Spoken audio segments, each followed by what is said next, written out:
오늘은 심심한데 집이나 사볼까?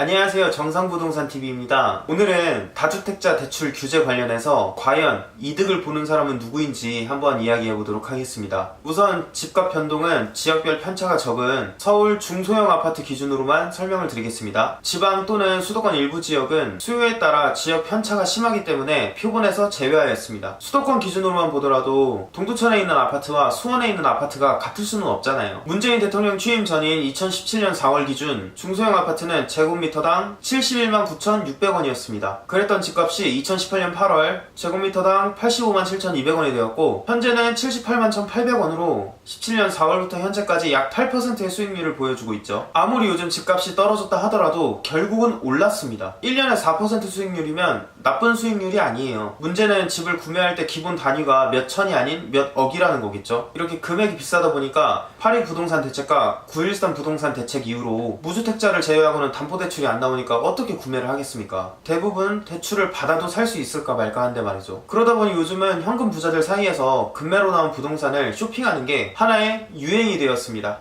저랑은 너무 먼 얘기예요. 비교를 해보겠습니다. 일반인이 2주택자라면 한 집은 실거주 목적, 다른 한 집은 투자 목적이겠죠. 이때 다른 한 집을 원래 2억에 전세를 줬었는데 계약 만료일이 다가오는 이번에 전세가가 1억 8천으로 떨어진 거예요. 이 상황에서는 오히려 내 돈 2천만 원을 보태서 세입자를 받거나 거래가 동결되다 보니 금매물로 내놓아서 집을 처분을 해버립니다. 그러나 현금 부자들은 아랑곳 않고 2천만 원을 돌려주면서 세입자를 유지시키고 오히려 다른 일반인들의 금매물을 노리고 있죠. 왜냐? 어차피 놔두면 오를 테고 나는 여유가 있으니 투자를 하겠다는 입장인 겁니다. 심지어 9억 원 이상의 고가주택의 경우에는 정부가 집단 대출을 규제해버리면서 청약률이 낮아졌고 결국은 현금 부자들이 주워먹고 있는 실정이죠. 부럽다. 중국 부자들이 뉴욕에서 부동산 쇼핑을 한다는데 그 생각이 나네요. 부럽다. 양도소득세도 엄청 올랐는데 어떡하냐고요? 상관없습니다. 1년 동안 5천만 원으로 아파트가 10채가 있다고 생각을 해봅시다. 다 팔면 5억이 남네요. 거기서 양도세 반 떼어봤자 2억 5천만 원이 남습니다. 어차피 남아요. 양도소득세 자체가 팔고 남은 돈에서 부과가 되는 거기 때문에 남는 게 있으니까 양도소득세가 부과되는 거고, 즉 양도소득세를 내면 결국 돈은 남게 되는 거죠. 그저 나라가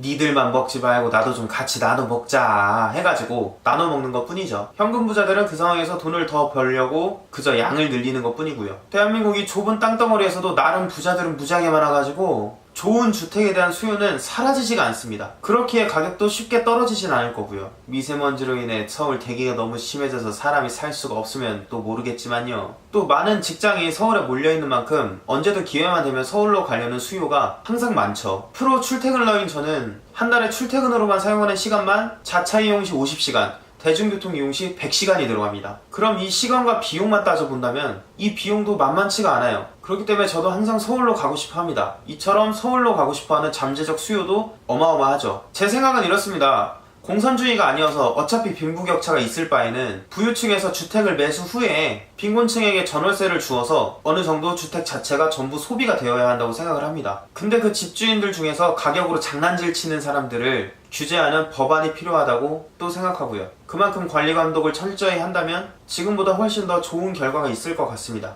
그리고 대출 규제도 어느 정도 시장이 안정될 때 좀 풀어주었으면 좋겠지만, 이번 문재인 정권의 부동산에 관한 상징이 세금 규제 및 대출 규제라서 임기 동안은 이 규제는 계속 이어나갈 것으로 사료됩니다.